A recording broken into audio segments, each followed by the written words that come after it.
Hello friends, I welcome you in lecture number 8 on eigenvalues and eigenvectors. In earlier lectures, we have discussed different methods of finding eigenvalues and eigenvectors of a square matrix. Today we are going to discuss about diagonalization of a matrix. So we will understand what is meaning of diagonalization of a matrix, and we will discuss the method that how to decide whether given matrix is diagonalizable or not.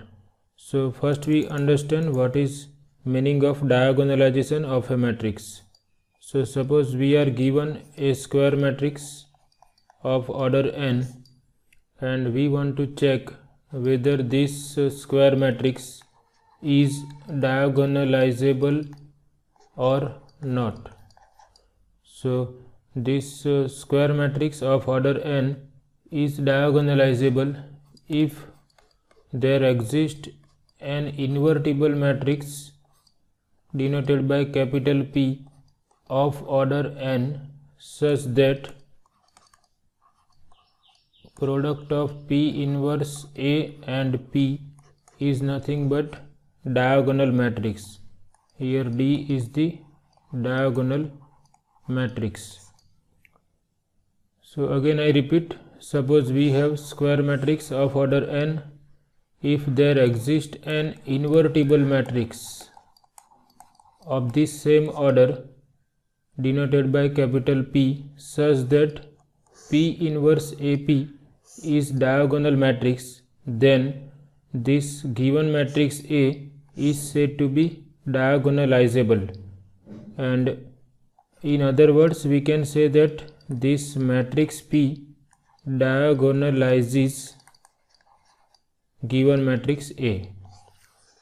So these two are similar statements. A is diagonalizable by matrix P can be said as P diagonalizes matrix capital A. So first we have written the definition when our matrix is diagonalizable. So a square matrix capital A is called diagonalizable if there is an invertible matrix capital P such that P inverse AP is a diagonal matrix. The matrix P is said to diagonalize capital A.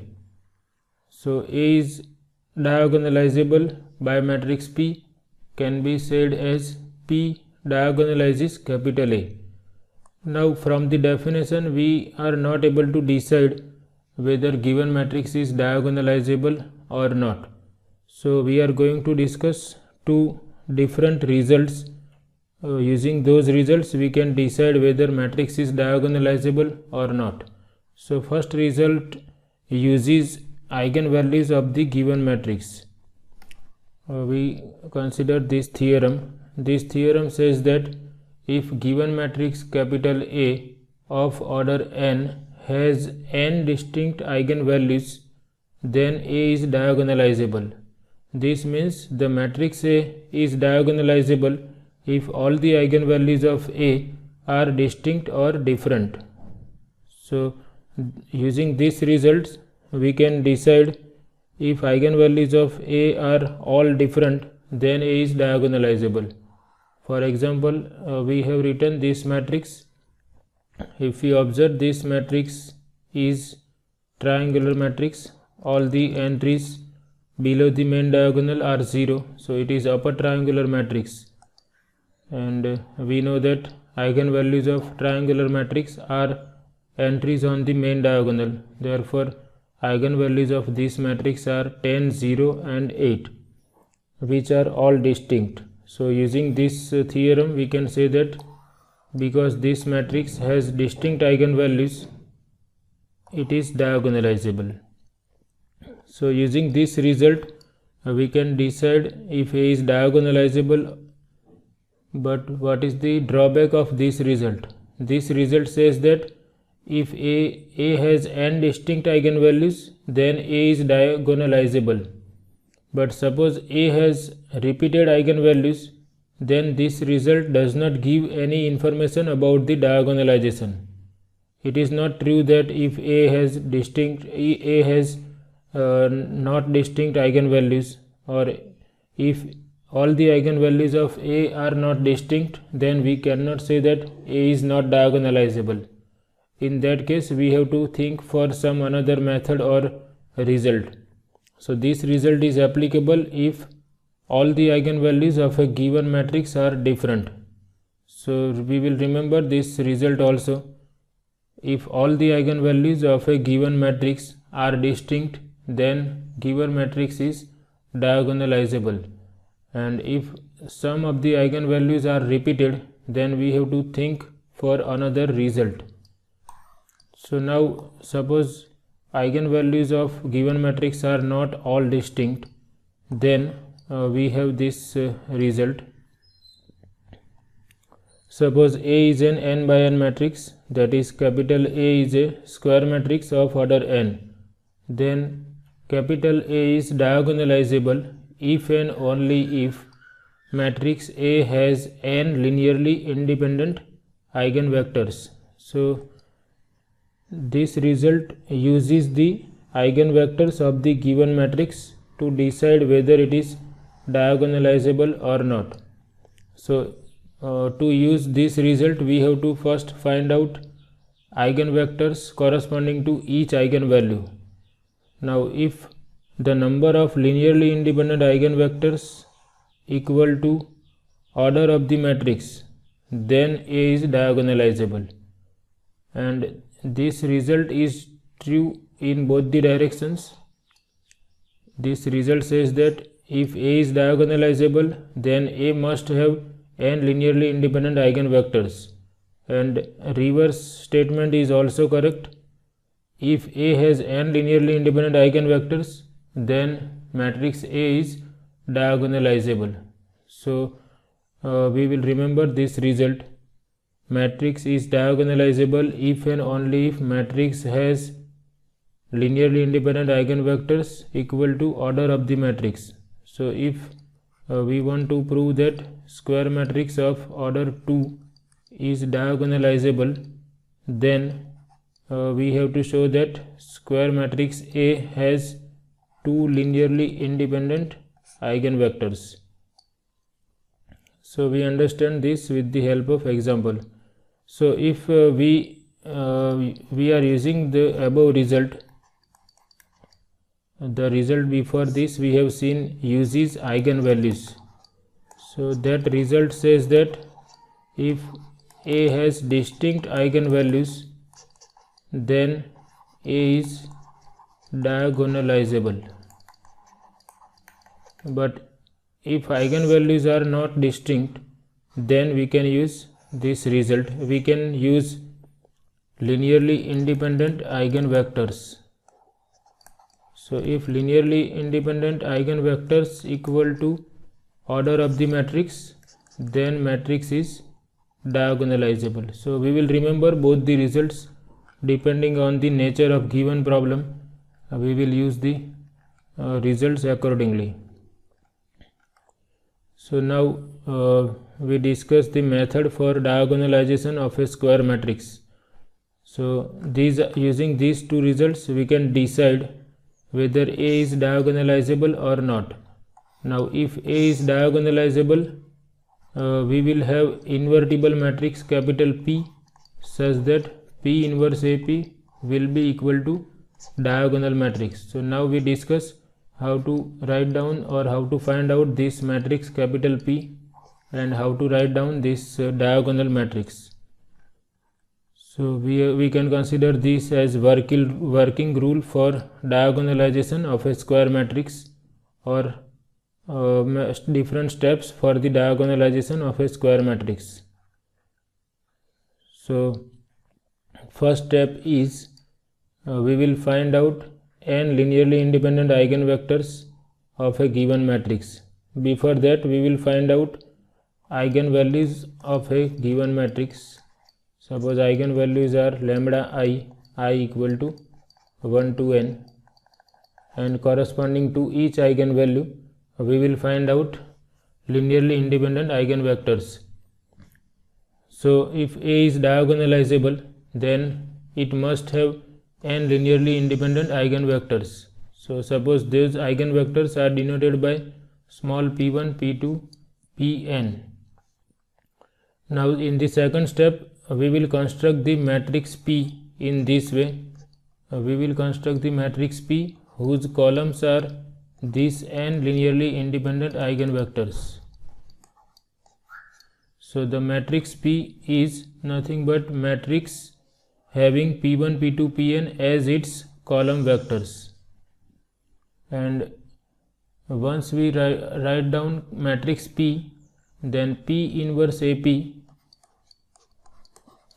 if A is diagonalizable, then P inverse AP is a diagonal matrix.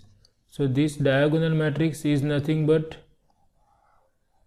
matrix in which diagonal entries are nothing but eigenvalues of given matrix. Okay, other entries are 0. So the matrix P inverse AP will then be diagonal with lambda 1, lambda 2, lambda n as its successive diagonal entries, where lambda I is the eigenvalue corresponding to Pi. So I repeat again all the steps. Suppose we want to determine whether matrix A is diagonalizable or not. So first we will find out eigenvalues of A. If all the eigenvalues of A are distinct, then matrix is diagonalizable. Now suppose eigenvalues are not distinct, then we will decide from the linearly independent eigenvectors. Suppose matrix A has n eigenvalues. So for each eigenvalue we will decide independent eigenvectors. Suppose independent eigenvector corresponding to lambda 1 is p1, corresponding to lambda 2 is denoted by p2, and corresponding to lambda n it is denoted by pn. So A is diagonalizable if matrix A has n linearly independent eigenvectors. Now if A is diagonalizable, there exists a matrix P such that P inverse AP is diagonal matrix. So this matrix P is written as matrix whose columns are these n linearly independent eigenvectors p1, p2 and so on. And this diagonal matrix D is nothing but diagonal matrix whose diagonal entries are eigenvalues of A. So diagonal entries we write as eigenvalues of matrix A.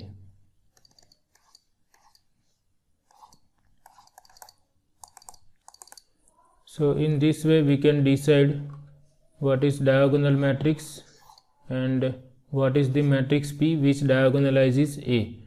Now one more thing here, once we decide the matrix capital P, this diagonal matrix depends on the matrix capital P of linearly independent eigenvectors. So if I am writing P1 here I will write down the eigenvalue corresponding to P1. But suppose I am writing P2 here, then here I have to write first diagonal entry as P2. So here this order is not necessary. It is not necessary that we write first P1 then P2 and then remaining linearly independent eigenvectors. We can write as we wish. This is our choice. The column vectors of P can be written as we wish. Suppose we wish, we can write P2, P1 and so on. Suppose we write P3 and Pn. So this is our choice. To write down the matrix P is our choice, and depending on the choice of P we will have this diagonal matrix. So diagonal matrix depends on the choice or selection of this matrix P. Now because I have written P2 here, the first eigenvalue on the main diagonal of this matrix will correspond to this column vector. So here I have written P2, so I must write lambda 2 here. Then second diagonal entry corresponds to P1, then P3 and so on lambda n. Other entries are 0. So this is our choice. If we wish, we can write P3, P4, then P1, P2, P5 and Pn. So if we select this choice, then this diagonal matrix D, here we have written P3, so we will write down first entry as eigenvalue corresponding to P3. Here we have P4, so here we write lambda 4, then lambda 1, lambda 2 and so on lambda n. So in this way we can decide the matrix P which diagonalizes given matrix and the diagonal matrix. So we consider one example. Find a matrix P that diagonalizes this matrix of order 3. So we have discussed this example in lecture number 4.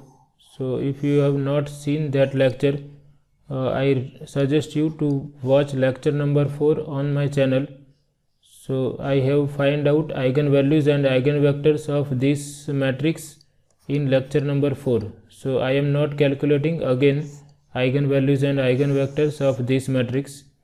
I am just writing those eigenvalues and eigenvectors here directly to save our time. So you can see lecture number 4 to understand how we have find out eigenvalues and eigenvectors. So from lecture number 4 we have find out eigenvalues of given matrix as lambda equal to 1, 2, 2 and linearly independent eigenvector corresponding to lambda equal to 1 was -2, 1, 1, that we have denoted by P1, and the linearly independent eigenvectors corresponding to lambda equal to 2 were 0, 1, 0 and -1, 0, 1, that we have denoted by P2 and P3. So to understand this, how we have find out eigenvalues and linearly independent eigenvectors, I suggest you to first watch lecture number 4 and then watch this lecture. So now eigenvalues of A are not distinct, but we can see for lambda equal to 1 we have one linearly independent eigenvector, and for lambda equal to 2 we have two linearly independent eigenvectors. That means there are three linearly independent eigenvectors and matrix is of order 3. Therefore this matrix A is diagonalizable. So now we are asked to find out matrix which diagonalizes capital A. So as we have discussed, once we find out eigenvectors which are linearly independent, our work is almost done. Now we will write down matrix P which diagonalizes A in this way as we discussed in the method. The matrix P which diagonalizes given matrix A is nothing but matrix whose column vectors are these linearly independent eigenvectors. So here we have written there are three linearly independent eigenvectors in total. So the matrix A is diagonalizable, and the matrix P which diagonalizes A is P equal to matrix whose columns are P1, P2, P3. So P1 is -2, 1, 1, P2 is 0, 1, 0 and P3 is -1, 0, 1. And as we discussed, P inverse AP is a diagonal matrix whose main diagonal entries are eigenvalues of given matrix. So for P1 eigenvalue is 1, for P2 eigenvalue is 2 and for P3 it is 2. So here first column vector is P1, so we are writing this first entry as 1, then here 2 and 3. So this is P inverse AP, and this is the matrix P which diagonalizes given matrix A. So here we are asked to find out this matrix P only which diagonalizes given matrix A. So it is not necessary to write down this, but I have written this just for understanding. Or they can ask in this way also, find a matrix P that diagonalizes capital A, and they can add this question also, determine P inverse AP. So in that case you have to write down this last step also, P inverse AP.